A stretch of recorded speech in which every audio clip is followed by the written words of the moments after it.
So over the years, you guys may not know, but I've done quite a few of one-to-one mentorship sessions with other photographers looking to learn and grow. And it's one of my favorite things that I do and one of my favorite things that I offer as a photographer. If you guys are interested in that, quick plug, there'll be a link down in the description. We can go check that out. But long story short, I've been able to help out photographers from all over the world, really hone in on their work and learn from the mistakes that I've made. And it's just been a great, wonderful process. And today I want to chat a little bit about one of the main questions that I get asked when I do those sessions. And that is, how do I get more work and how do I appeal more to clients? And typically what I've found with almost every single person that's asking is there's something that needs to be changed with their work and how they display their work, more importantly. And that's what I would like to chat about in today's video. So when I break down my specific portfolio, the main thing that I want to focus on is the kind of work that I want to be pursuing. And I would encourage yourself to ask you the same question. What am I actually looking to take pictures of? What am I looking to get paid to do? And how am I going to get there? A lot of people don't know what the next logical step is, and I really didn't for the longest time. The short answer is you're getting in your own way. And the next logical steps can be as simple or as complex as you would like them to be. Now, when you're asking yourself this question, what kind of work do I want to be getting? It's not just a quick answer necessarily. This is something that I would really suggest you sit on for a while and really ask yourself, what kind of stuff do I want to be shooting? What do I want to be getting paid to do? It's a lot easier to work backwards, I think, than forwards when it comes to this. And if you can sort of outline in the future where you want to be, you can start working backwards and be able to eventually get to that point. Now, with my own work, I've really dove into what I'm excited about in my own personal life and really tried to translate that into my photography work as well. I love to be outside, I love to camp, I love to cook, and I also just love everything about the lifestyle of living here in California. I've tried to channel that a lot into my work, and especially the projects that I have control over, meaning the ones that I'm not necessarily getting hired to do. I want those to really shine through and be able to show a prospective client what I'm actually interested in and be able to see that through my work. But I think starting out and really niching into one specific style, and then you're able to apply that to whatever you might actually want to be taking photos of. A common oversight that I see, especially when I was doing a lot of those mentorship sessions, is a lot of people tell me what kind of work they want to be doing, but there's no good examples whatsoever on their website. Say, for example, I'm talking to a photographer that wants to be shooting more portraits or more lifestyle work, but all they have is photos of trees or mountains or weddings. It's very hard as a prospective client or really anybody to tell what kind of stuff, A, you're interested in, but B, also what you're capable of when you don't have great examples of it on your website. So first and foremost, this is probably the most important part out of all this, is to distill down for yourself what kinds of things do I need to show? What am I lacking when I look at my entire body of work? Now, for example, if I want to be shooting the next North Face campaign, but I don't have any photos of people outside, people hiking, people enjoying the outdoors, all I have is photos of people inside or in cities, it's going to be really hard for an art director or producer to be able to look at my work and be able to place my images in the kinds of stuff that they need to be shooting. So if you can, think almost from the other person that's looking to hire you. What would they be looking for if they were looking at your website or your Instagram? And that can help a lot as well dictate the kind of stuff that you need to be shooting and, more importantly, sharing. So to answer this question involves, for me, a two-part scenario. The first, obviously, is aligning yourself with clients that really fit your style and pursuing that kind of work. That is not really what I'm talking about today, because I think that comes naturally from the second point I'm about to make, which is you have control over the kind of stuff that you're shooting. You can assign yourself projects and make them however you'd like them to look. A lot of the time, I think people wait around for the right client or agency to reach out with the perfect dream project. And the reality of it is you can make that for yourself. And I think it's an easy thing to overlook because the photography business is, inherently self-motivated. You're going to have to be the one a lot of the times to put shoots together, to see what you can do, simply just because you're driven to do so. This business does not necessarily reward people who sit around and wait for the next opportunity. You oftentimes have to be able to create those opportunities yourself, and then the rest will slowly fall into place. So recently I organized a pretty large scale shoot that was entirely on my own personal time. All in all, it was about 2.5 days of shooting or so, but it took about a week to plan. And I want to dive into that process a little bit and explain how I did things and why I did things the way that I did. One of my favorite things to do in my own personal time is camp and be outside and be in nature. And I realized that I didn't have very many nice polished photos of people outside, just, enjoying nature, hiking, swimming, that kind of stuff. And my girlfriend and I chatted about it, and she helped me put together this beautiful shoot over the course of several days up in Sequoia National Park. She styled it and I shot it, and we also found a lot of friends who already had pretty nice style to begin with. So that's something that I want to chat about later, is helping yourself. You don't have to do everything from scratch. If you can have people help in some sort of way, definitely let that happen.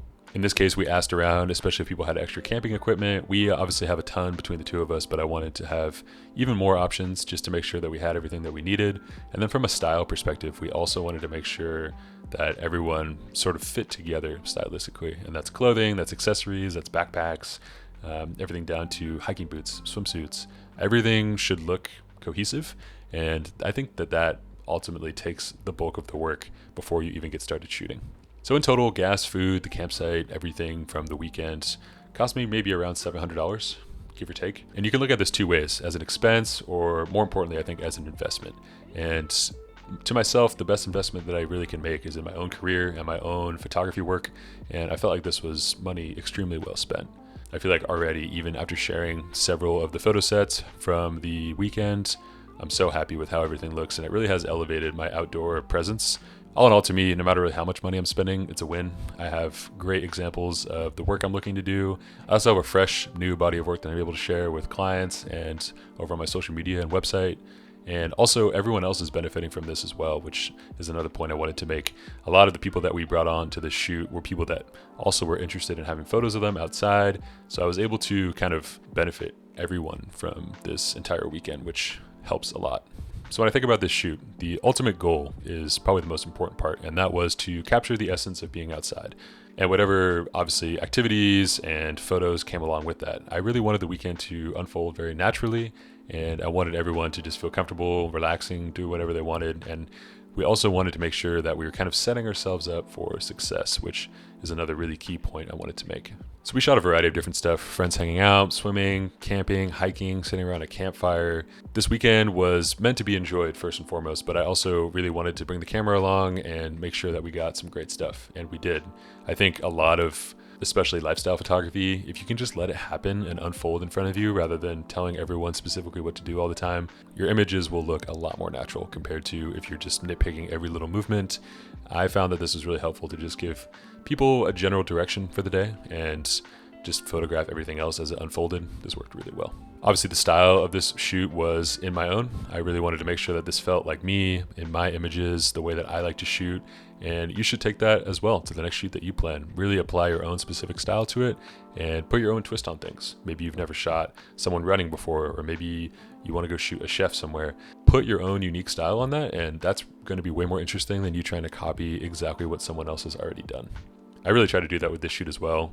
Try to go into it with an open mind and really just be creative as much as I possibly could.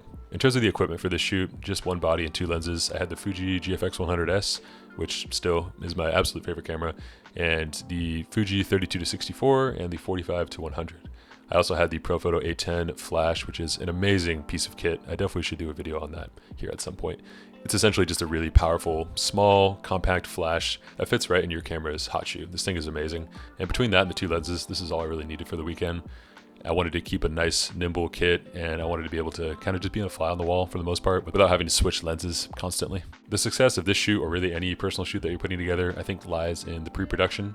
And I talked a bit about styling and how important that was, but also another really important component is mood boarding. And I mood board for almost every shoot that I do, but especially for shoots like this. If you don't, I find that it's really hard to communicate what you're looking to get from each talent. Essentially, you just want everyone to be on the same page creatively. And I find that a mood board is by far the easiest way to do that. I use a different combination of a program almost every single time. Milanote is great. I would also say Pinterest is a great free option as well if you're not looking to spend any money. The most important part is that you can find some way to kind of aggregate and gather inspiration to share with everyone that you're taking photos of. Now, when it comes to actually organizing your work after the shoot, I think this is one of the most important parts of the entire process. This whole weekend I shot almost 4,000 images, which is just a shit ton of photos.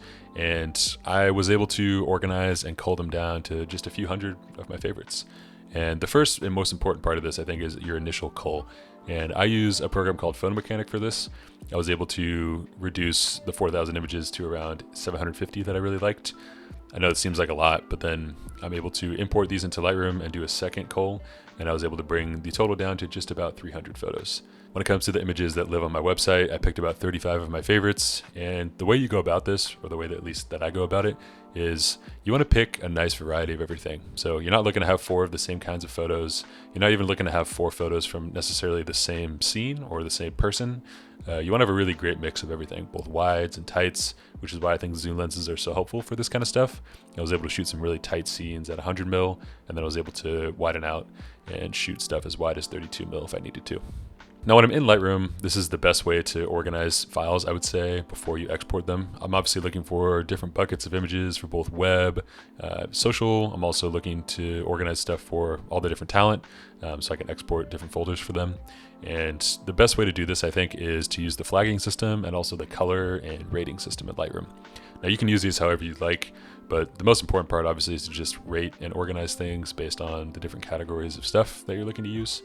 Web exports for me, for example, are much smaller in size than the typical full res exports that I do. And for those, I always like to have a full size export of every image that I shot. So I'll export all those at full res, and then I'll make sure to have some web exports as well for my website, so everything loads nice and smoothly. Now, obviously with editing, consistency is really key here, and I'm a firm believer that this is something that you just learn over time. It's very hard to teach editing. I can explain my process, but at the end of the day, you're going to have to learn for yourself how you like your images to look, and the way that I like my photos may not necessarily be the same exact way that you do.